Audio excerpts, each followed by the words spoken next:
สบายดีเด้อพี่น้องป่องไปพระชุคนพี่น้องมือนี่มากินมือนี่มาอีกแล้วพี่น้องมาอีกแล้วสองพ่อแม่หาอยู่หากินนั่นหาหลอกกินวังกี้นี่กินอยู่พ่อแม่ตั้งแต่เช้านั่นกินละงานหนึ่งอยู่บ้านน้ำหวายพี่น้องกันเลยโอ้ยมาทางหอดเทียงสวรรค์พี่น้องมากินอยู่เทียงสวรรค์อิ่มบักกะมาพี่ต่อพี่น้อง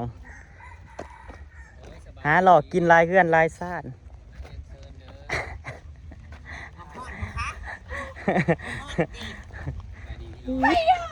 แขกทางใดเนาะมา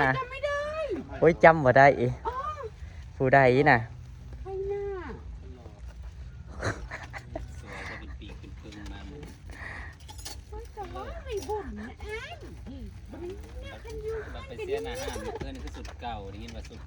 สุดสุดเก่าอยู่ใส่สุดเก่าอยู่ใส่โอ้ยว่าเรื่องเงินแหละถึงเงินกูซื้อเสื้อหน้ามาแม่เฮ้ยเขาย่างโมไซแล้วโมจื้อน่ะยัง30 บาทเป็นนี่นั่นได้ไปแล้ว600หมูจ่ายกับว่าหมูเท่าไรจ่ายเทื่อนานันเวลาละเจ้ามาจากมุ่งไม่เสียวเจ้ามาจากมุ่งเมื่อคืนนี่นะกำลังเจ้าแล้วเจ้ามาแล้วก็พ้นบอตอนฝนล่ำต่อหากว่าเขาล่ำต่อใดล่ำต่อบริยูขึ้นมาเลยอ๋อเจ้ามาวินแล้วเดี๋ยวเขาไปนั่งเอาย่ายเท่านั้นเมื่อบ่ละเมื่อกับพุ่นเลยพุ่นนะฮะละมากับพักคำก่อนเลย กับมาน้ำมีคำ นั่งนอนอยู่นี่บ่สินอนนั่งล่ะเอาแม่บอกเข้ากับมากันอย่างเราดอกมาเนี่ยมันมีนัดกับภาษาบ่จะสู่อีข่าวมาน้ำเจ้าบริเมื่อน้ำกันมาบริแล้วนั่งว่าเมื่อโลดสะนั่งบอกว่าเมื่อโลดบางที่ก็สิบ่ได้เมื่อนั่งว่ะคันท่านั่งอยู่ในหัววันนั้นมันก็จะมีเป่าไม้ไปพุ่งซนเลยนั่นแหละเจ้าไปก่อนเนาะนั่นก็มีเป่าไม้เลยนะแต่งตัวอยู่ขนาดนั้นเนาะเอาอิ่มเลยบ่จะขึ้นยักษ์มาแต่จะมาจะมองก็แต่แปะมาบ่ายมานี่มากราฟบ่โบแล้วนอนกลางคืน3 มื้อเลยจังสิมื้อแล้วปีด3 มื้อจังสิมื้อเขาให้อยู่คนแม่นบ่แล้วว่าเราอยู่จูบนี่จัก3 คืนเขาอยู่3 คืนตามหีตามคลองจังมือแม่นบ่อยู่เยี่ยมอยู่ยามอยู่เขาสร้างเด็กสร้างมุ้ยไปคุ้มแบบเกือบปูเกือบปลาเลยเนาะโคตรต้นไม้ยังแหละนี่แหละแถวนี่ฝนส่วนใบไม้เดี๋ยวใบไม้ตกมันลมส่วนสัวไก่สัวกะเขาผัดเอาทรงเอาสีอินคนละเครื่องตู้เครื่องยังเพื่อนผัดว่าสัวไก่หมูกินอยากกินไก่ขาไก่ไม่กินหลักไก่เนื้อก็มีทุกคนคนละเครื่องได้แม่นบ่เจแมนดี้เสียกันหลักไก่คุณแม่ว่ามาแต่เบิ่งหมอลำก็ไปจับไก่ข้าวปุ้นนะยังแซ่บคือเก่าไว้เก่งเอาเมื่อคืน10 โลนะเบิร์ดคอยถ้าคอยฮู้ว่าเจ้าสิมาตามล้างมื้อคืนขอกระยูแวะกินข้าวปุ้นจังเมื่อก็ดีขึ้นมันกินข้าวปุ้นมางมข้าวปุ้นกินข้าวจังในมื้อนั้นใจก็บ่เอ่ยอยู่ครับเพราะว่าลบไปภูแคนมันหวานกินอยู่เทียงสวรรค์กับพี่น้องทั้งปูทั้งป่าทั้งนงทั้งเนื้อทั้งยำทั้งข้าวปุ้นจนว่าทองนี่หมองใส่ละก็ไปคืนเจ้าคนของประชาชนบ่ได้ก็เฮียห้องขึ้นเฮือนไผเกาเหลาเพราะว่าชุ่มเขาชุ่มพิเลียมกับสิมาอีกเด้เป็นว่าให้นัดไปพุ่นนี่คือสวยเนาะมันเป็นตัวขึ้นมาตั้งบ่ได้เอาอีกแล้วกล้องก็มีนะข้างล่างนั่นจะฝึกเห็นหมอว่าแล้วสวยมือนี่ครับบอกเห็นความสวยแล้วนั่นมองใดนั่นดิได้มาว่าตาบอดชื่อๆเด้อได้ปัวตาบอดว่าโอ้เขาน่ะเฮ้ยบอกดูเฮ้ยบ้านน้าว่าจะเอาผัวมาน่ะเด้อจักโคตรไหนบอกแล้วดูเห็นเราอิจฉาบอกแล้วเนี่ยเบิ่งแน่เขานั่น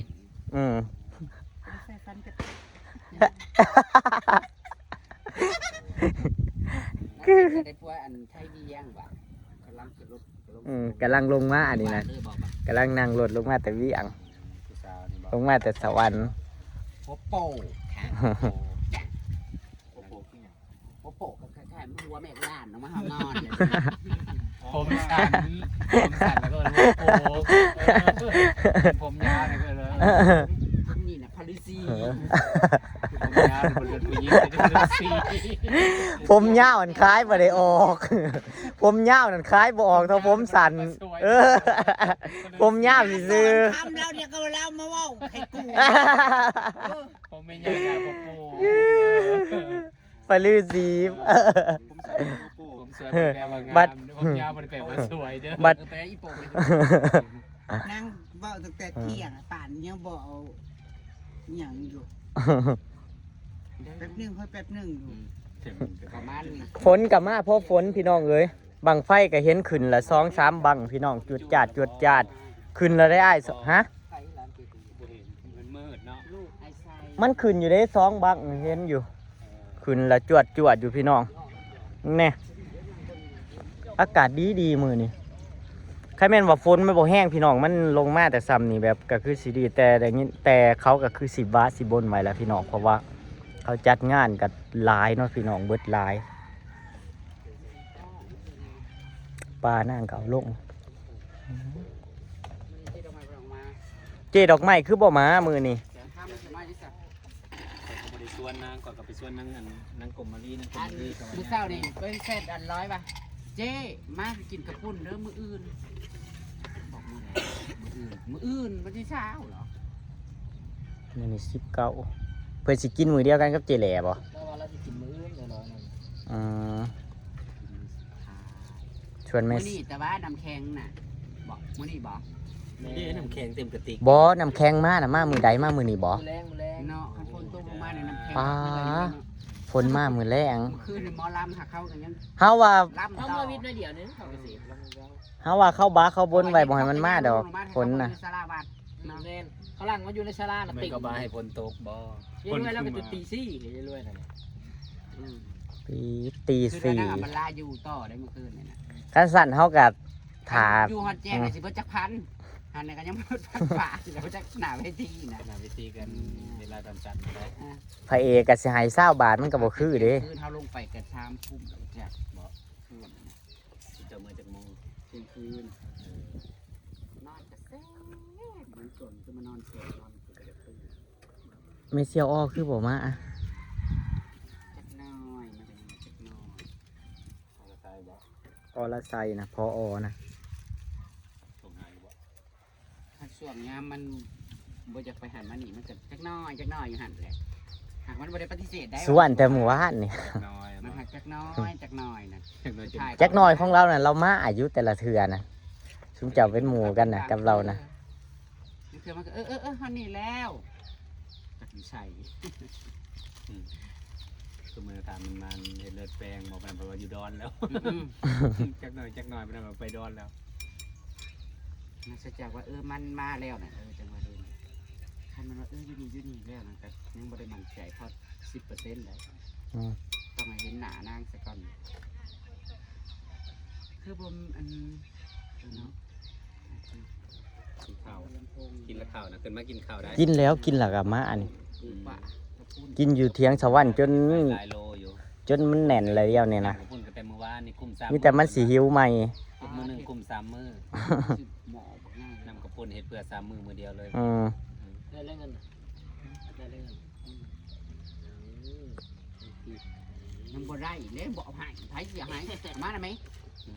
คันว่าลำเผามาเฮ้ยเผามามีอันนี้คนเอาเงินให้ มัน ล่ะ สึกกระเด็ดปีก เนาะ ไผ่ ปูชาเต้นหมอล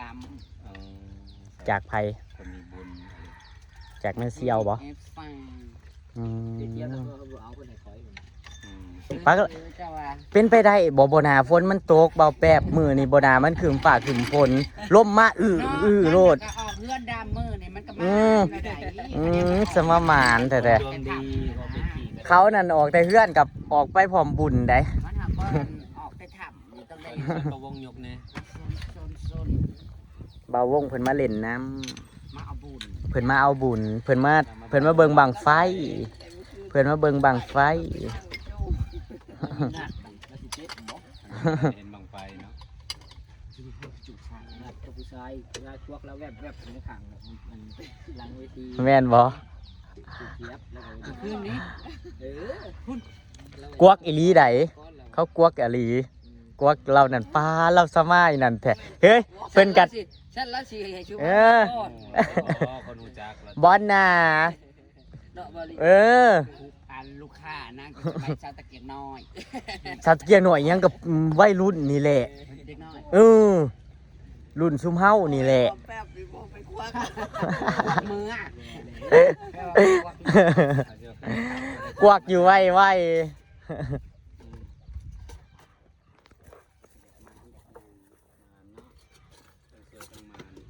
กันเชือทางมันเบิ่งของปลูกเราก่อนมะเขือต้นมะเขือเรางามพี่น้องต้นมะเขือเจอัมมาลา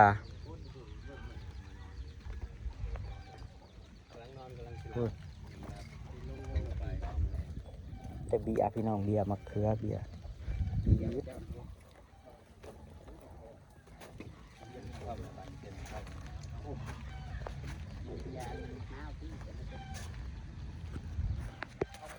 สวยจังเลยสวยจังเลยดอกไม้ ดอกนี่เขาเอิ้นดอกยังบ่จักสื่อแต่ว่างามป้าเพิ่นเฮ็ดบันไดเฮ้ยบันไดเราคือคักแท้ บันไดขามนี่